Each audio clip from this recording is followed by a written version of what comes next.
Don't forget to subscribe!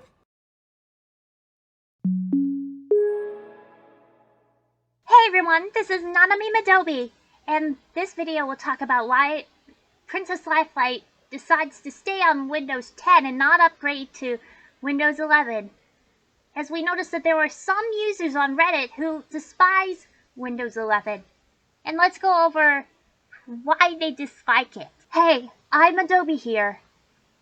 Here is one of the first users on Reddit that despise Windows 11. His name is Maplewood Geek.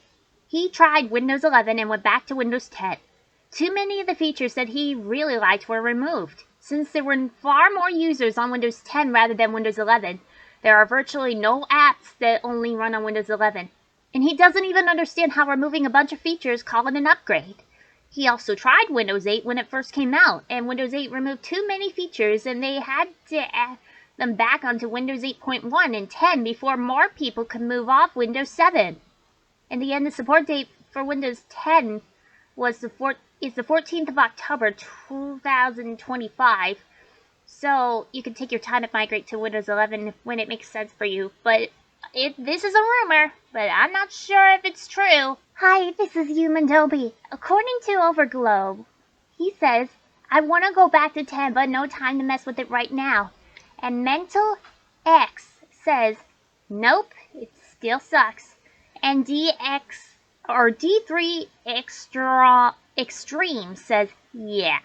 It still sucks, and I'm afraid it's probably not gonna get any better.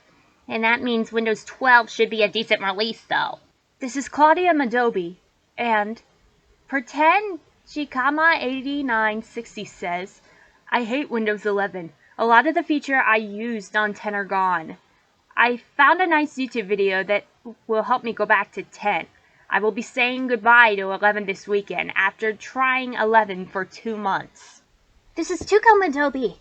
Stains Mountaintop said, the new context menu is horrible and it's still not possible to enable expanded taskbar buttons. These are non-negotiable for me.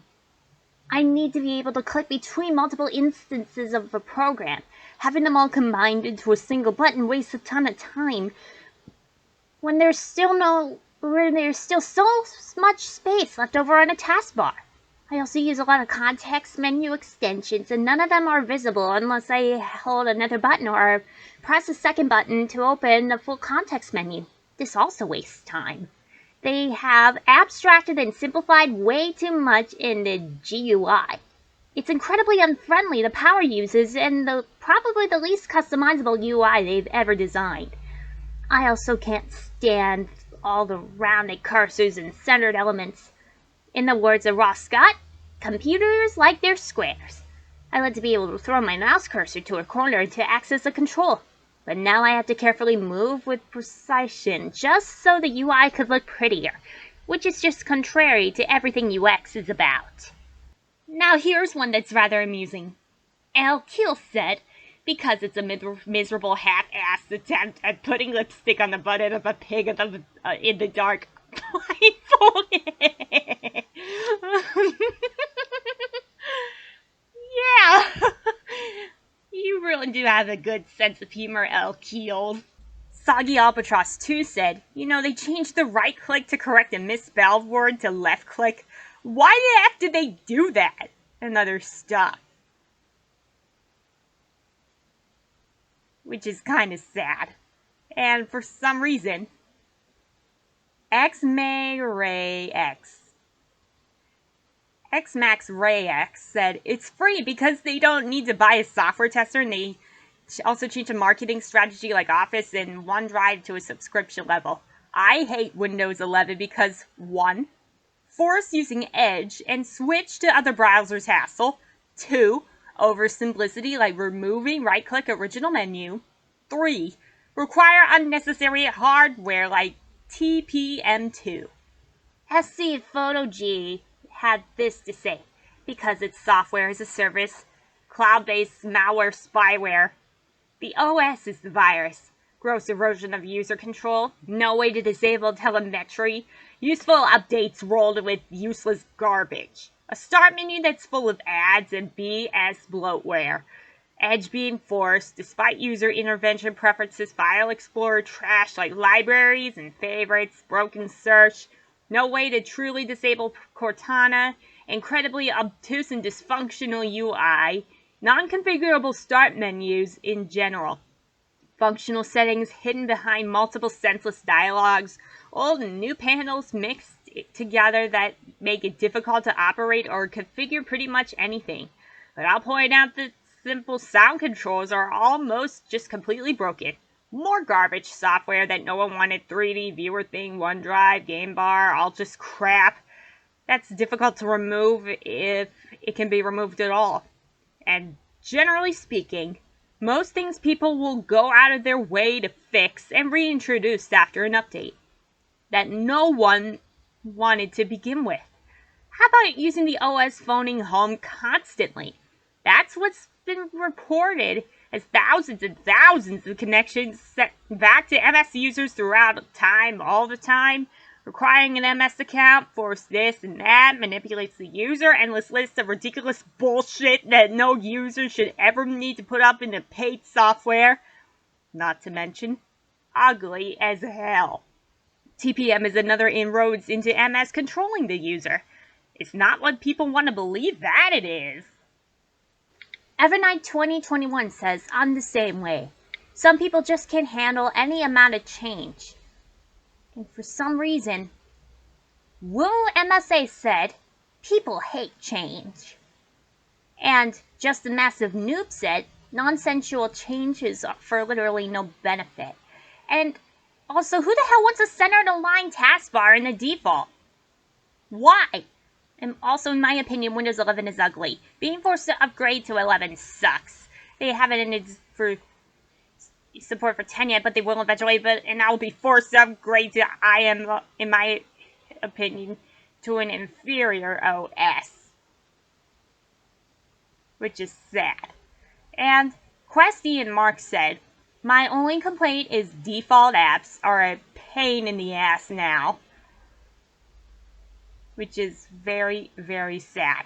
And RetroGamer6000X said, you have to do Regedit to have top taskbar. Doing this breaks the taskbar even more. And also the OS looks like shit. And a lot of MMC runs like ass. Under the Bug says, taskbar volume behavior. Too many clicks to change volume with the mouse. Frogtarius said, because you can't right click on the taskbar to get Task Manager. For some reason, it was actually just pretty sad though. And Divide0033 said, the stupid requirements, it's like Windows 10 SP2 with some bloated UI and it's unstable as crap. I remember how it would just refuse to see the EFI portion and I had to reinstall it and then a stupid update wouldn't complete and it would just boot loop. BOSD, because why not? The Explorer doing some crazy shit in a laggy notepad, which won't start with the Win plus R. All this on a fully supported hardware. I remember using it on unsupported hardware. One update, it was decent. The other would take minutes to start the Explorer, and it's not finished. Dizzy Money said, me too, I dislike people complaining. I mean, it was only released 6 months ago. It can't be fully stable and good like Windows 10. And Fish the Fish said, my only problem with Windows 11 is that it released unfinished and actually crashed my whole laptop, which is a Microsoft Surface Pro 7 Plus. So I'm annoyed at that. I decided screw it. And I got Windows Builder Insider built. Now I'm loving Windows 11, but I wouldn't use normal Windows 11. Besides being unfinished, I love it. And for some reason, Arbaka said, I think it is because the start menu in Windows 11 sucks. Other than that, they're quite similar. And Which Wig says, bruh, the hidden options in the second right click is so annoying for me. Plus the inability to move the taskbar to the left and right. I need that extra vertical space on my laptop. And this is the last response from TAC MSDSM. Short answer, People hate change. People hated Windows 7. XP is so much better. People hated Windows 10. Windows 7 is so much better, and on and on. People hate Windows 11. Windows 10 is so much better. And also, Nick Reach 3239 said the taskbar never combine when full options are gone, which is a complete move, a dick move. That alone is worth the downgrade for me. We completely understand all of those Reddit users have been dealing with some issues here and there. So, Windows 10 is still going strong, and I'm sure that our best friend, Natalie, will be able to make sure that Windows 10 is happy and healthy as can be.